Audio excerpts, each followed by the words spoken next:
relatores. Nuestra propia oficina está ya a punto de poner un portal de internet con toda esa sistematización para el que quiera encontrar esa recomendación, y aspiramos a que eso empodere a la sociedad civil a que añada en esos motores de búsqueda capítulos y columnas sobre la escala 1-1, es decir, los casos, los temas que ustedes llevan, que les preocupan y que corresponden o no a un cumplimiento específico de una recomendación. Y ustedes mismos sepan, no solo nosotros, cómo se cumple, dónde se cumple y cómo no se cumple y dónde no se cumple. Gracias, señor, y gracias a todos por su atención.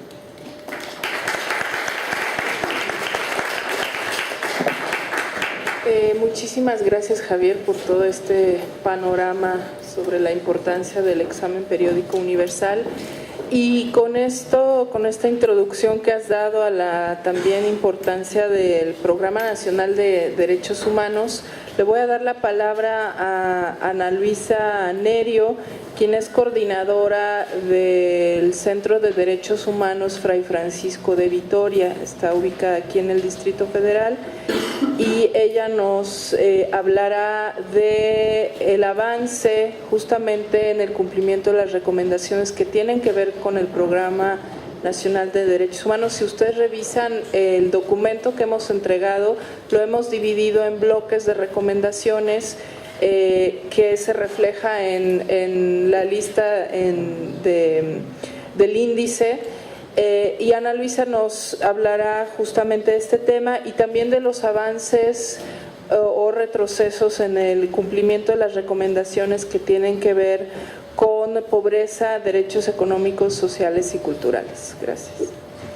Gracias, Agnieszka. Buenos días a todos y bienvenidos. Bueno, como señaló Agnieszka, me corresponde hablar de dos ejes que tiene este informe que presenta la Red de Organismos de Derechos Humanos, todos los derechos para todas y todos. Yo hablo primero de este eje, el Programa Nacional de Derechos Humanos, como señaló el representante de la Oficina del Alto Comisionado de Naciones Unidas para los Derechos Humanos, en la Conferencia de Viena del 93, una de las propuestas que se hace es que todos los estados tengan planes de acción para que haya políticas con perspectiva de derechos humanos. México, en cumplimiento a esta gran observación que hace las Naciones Unidas, genera en el 2000 con el gobierno del presidente Fox un primer Plan Nacional de Derechos Humanos, y es con el gobierno del presidente Calderón que se hace el segundo Plan Nacional de Derechos Humanos, que abarcará el periodo de 2008 a 2012.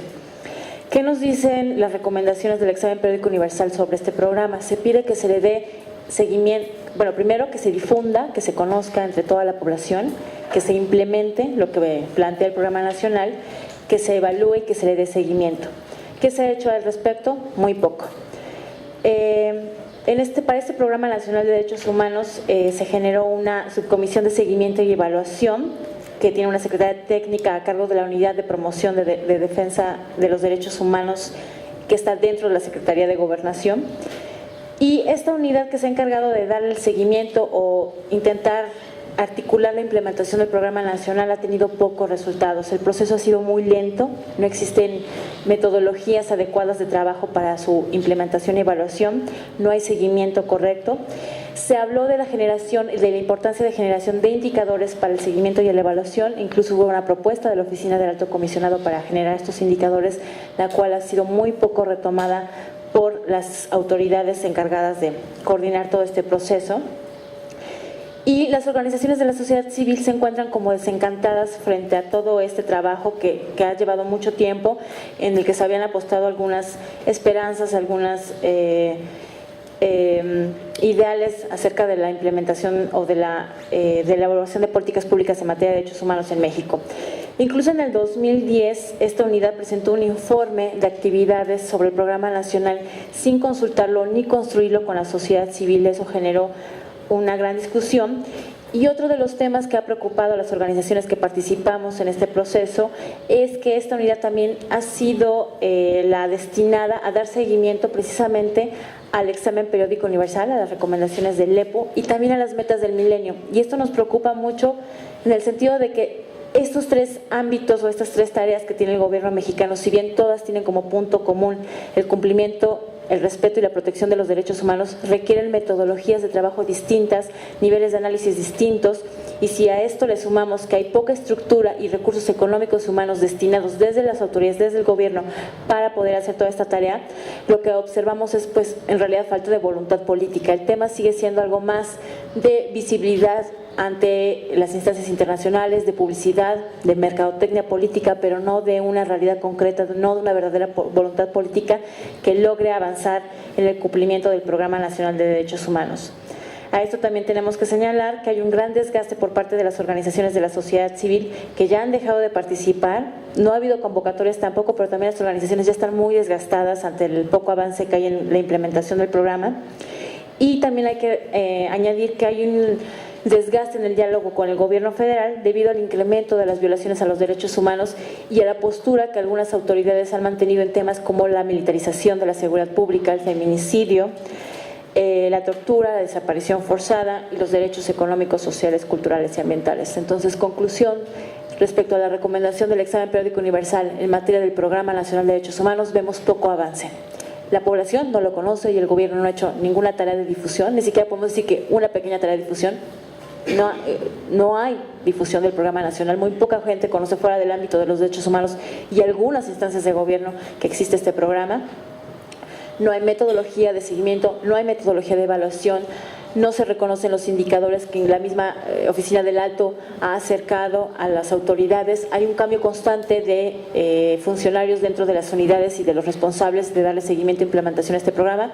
Hay poco diálogo con sociedad civil y la sociedad civil que todavía está allí está pensando en salirse y es una decisión que se tomará en poco tiempo ante los pocos avances y la falta de voluntad política. Esto en el tema del Programa Nacional de Derechos Humanos.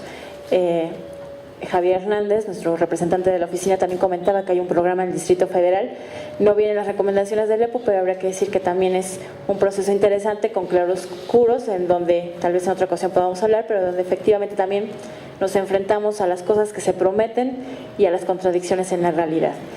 Bien, pasando al tema, al siguiente eje que corresponde conversarles en cuanto a nuestro informe sobre las recomendaciones del examen periódico universal en materia de lo que llamamos derechos económicos, sociales, culturales y ambientales, lo que tiene que ver con pobreza y desigualdad. El examen periódico hace una serie de recomendaciones que tienen que ver con bajar los niveles de desigualdad y de pobreza en el país, recomendaciones en materia de empleo, de alimentación, salud, educación y vivienda. Y todas estas recomendaciones, si bien se pueden aplicar de manera general, el examen hace especial énfasis en grupos en situación de vulnerabilidad como son indígenas, migrantes, mujeres y en algunos casos en población joven. Respecto a este tema, hay que señalar que en materia de desigualdad, lo que se señala en la reducción de desigualdad es que encontramos que en México no es algo que sea novedoso ni que les esté diciendo algo que no estén enterados. México es uno de los países más desiguales del mundo, incluso dentro de la Organización para la Cooperación y el Desarrollo Económico tiene el segundo lugar, está calificado como el país en el segundo lugar de mayor desigualdad a nivel de estos países.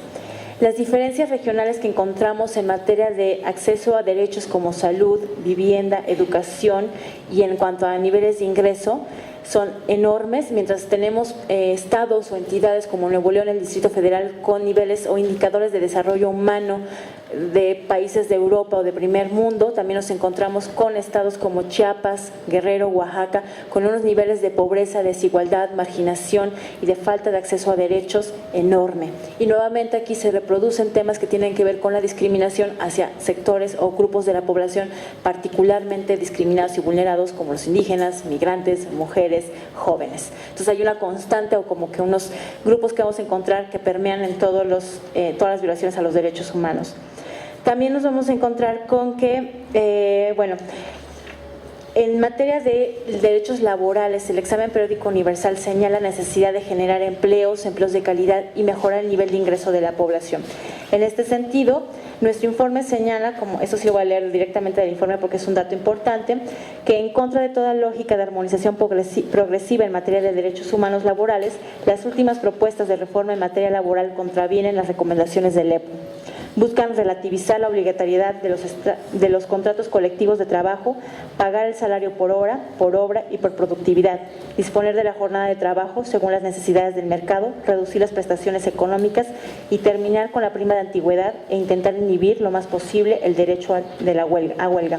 De 2007 a 2010 la tasa de desempleo creció de 3.7 a 6.3%, dejando con grave situación de vulnerabilidad a jóvenes y mujeres trabajadoras principalmente. En materia laboral hemos venido reiterando las organizaciones de la sociedad civil que trabajan en materia de ESCA en derechos humanos que la reforma laboral que actualmente está detenida, pero que hay grave peligro de que sea nuevamente impulsada, es una reforma regresiva. Como ustedes saben, un principio de derechos humanos es la no regresividad y esta reforma laboral a todas luces iría en contra de lo que se ha ganado con muchos esfuerzos a lo largo de muchos años en materia laboral. Se está legalizando una serie de situaciones o de violaciones a los derechos laborales que ya se dan. Efectivamente, si hablamos de flexibilización, de precarización, de bajos salarios, ya existe esa realidad, pero lo peor es que aún que existe, se va a poner en la letra, se va a quedar por ley y eso es muy peligroso. Como decíamos, hay un grave problema de precariedad del empleo y que afecta sobre todo a mujeres y jóvenes. En materia, por ejemplo, del derecho a la alimentación, que es otro derecho del que hay una recomendación en el examen periódico universal y que habla sobre todo de la nutrición y de mejorar el acceso a los alimentos de la población, se retoman algunas cosas del relator del derecho a la alimentación, que hago paréntesis, el relator estará toda esta semana en México en visita oficial. El día de hoy se reúne con organizaciones de la sociedad civil de 7 a 9 de la noche en el Centro Universitario Cultural, Sala 22. Sería muy importante que estuvieran ahí para ver qué es lo que la sociedad civil le va a expresar a este relator. Bueno, en materia de derecho a la alimentación hay un avance, esto es importante decirlo, también es importante señalar que no todo es malo, que sí hay avances, ya lo decía Agnieszka, hay una reforma constitucional que fue aprobada ya. Y en este caso tenemos un importante avance que es el reconocimiento del derecho a la alimentación en la Constitución, en el artículo 4 y artículo 27. Esto para nosotros es un gran avance, han sido 17 años de trabajo de la sociedad civil por este reconocimiento y si bien es muy positivo y nos abre una ventana para hacer justiciable y exigible el derecho a la alimentación, sí también encontramos una serie de deficiencias que no están siendo visibilizadas por parte del gobierno, como por ejemplo el tema de desnutrición y anemia, que afecta principalmente nuevamente a mujeres, sobre todo mujeres indígenas, mujeres rurales, infancia indígena y rural, y también a personas en situaciones como vulnerables, como personas en situación de calle o migrantes. Pero también nos encontramos con este tema que ya ha sido muy publicitado, pero que por lo mismo a veces se nos va del radar, que es el tema del sobrepeso y la obesidad, que es finalmente un problema de malnutrición. No es que haya deficiencia de alimentos, sino que hay un exceso, pero de alimentos que no son nutritivos, y que si bien implicaba una reforma legal en temas de acceso a alimentos, por ejemplo en las escuelas, y de una campaña sobre alimentación y nutrición, se ha visto obstaculizada por los intereses de empresas de alimentos que han incidido para que esta legislación sea muy flexible, muy laxa en el tema de regulación del tipo de alimentos que podemos tener en las escuelas y a los que los niños pueden acceder, y que finalmente sigue reproduciendo un círculo vicioso de acceso a alimentos que no nutren, solo llenan, y que además generan un problema de salud pública a largo plazo que terminaremos pagando todos los mexicanos con nuestros impuestos, porque finalmente el tema de la salud es un tema público. También en materia de derecho a la educación, el examen periódico universal nuevamente hace énfasis en el tema de acceso a la educación para poblaciones indígenas, para infancia indígena, ya que es importante decir que el año pasado tuvimos la visita del relator por el derecho a la educación, el señor Bernard Muñoz, y él encontró y resumió en una frase muy importante el problema en México. En México se genera una pobre educación para los pobres. ¿Qué es esto? No hay calidad educativa. En México tenemos buenos indicadores de educación. De repente cuando uno ve los informes dice, caray, pero bueno, México tiene cobertura casi del 100%, tenemos casi cero analfabetismo, tenemos por constitución acceso a la educación pública, laica y gratuita hasta el nivel secundaria. ¿Qué pasa entonces? Que la educación no es una apuesta del gobierno, no es una educación con enfoque de derechos humanos, no es una educación que dignifica a la persona, que busque generar personas críticas, propositivas, ciudadanas, que busquen democracia y derechos humanos. Lo que busca es mano de obra barata. Y